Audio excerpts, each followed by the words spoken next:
Forgot what I was talking about. The old preacher in me, I preached down a pig trail and forgot what I was even going to say. But the new studio and the new programs that we're filming over there, our very first shows are dealing with this question, how the Jewish feasts are connected to the arrival of Apophis. Well, I happen to be doing programs last year in the old studio with Derek Gilbert.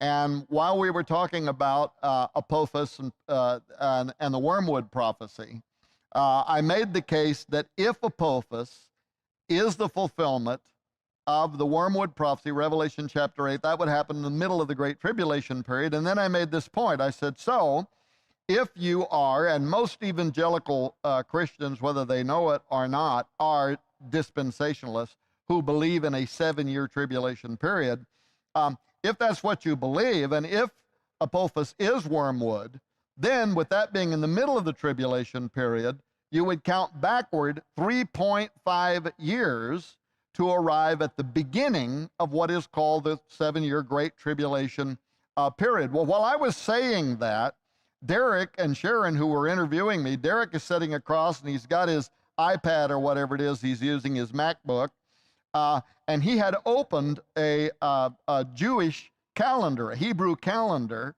on his device. And he went 3.5 years earlier, and he literally turned pale because 3.5 years earlier, before the impact of Apophis, to the day is the middle of the Feast of Tabernacles. Now, we probably don't have enough time for me to explain all the ways in which end times prophecy experts connect the Feast of Tabernacles and the Feast of Trumpets with the beginning of the 7-year tribulation period and the second coming of Jesus Christ. But just suffice to say this, it not only falls into the middle of the Feast of Tabernacles, but literally on the 7th day of the Feast of Tabernacles in 2025. So just 5 years from now. Why is that important? Because the 7th day of the Feast of Tabernacles is when the ancient Hebrews, get this, sacrificed 7 bulls in commemoration of God delivering them from all of the gods of the nations, but in particular, delivering them from the gods of Egypt, and in particular, delivering them from Apophis, the ancient Egyptian god of chaos.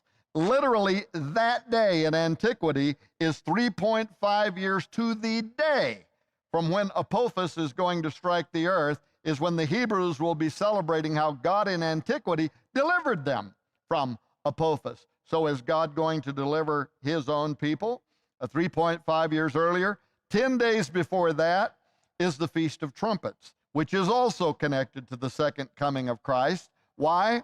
Because the Apostle Paul drew a parallel to the Feast of Trumpets when he said, at the last trump, so during the Feast of Trumpets, the shofar is sounded 100 times.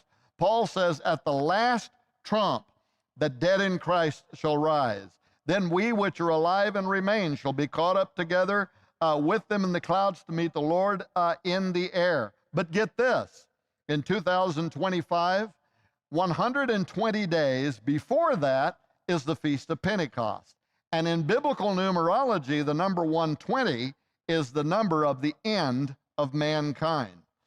God said in Genesis, my spirit will not always strive with man, for his years will be 120. And that set the pattern for that to be the representation of the end of mankind. Of course, Moses was also a parody of that, in that he died at 120 years of age. So all of these highly important Jewish feasts that are connected to the second coming of Christ are absolutely connected 3.5 years earlier from the impact of Apophis, which I believe is the fulfillment of the wormwood prophecy of Revelation chapter 8.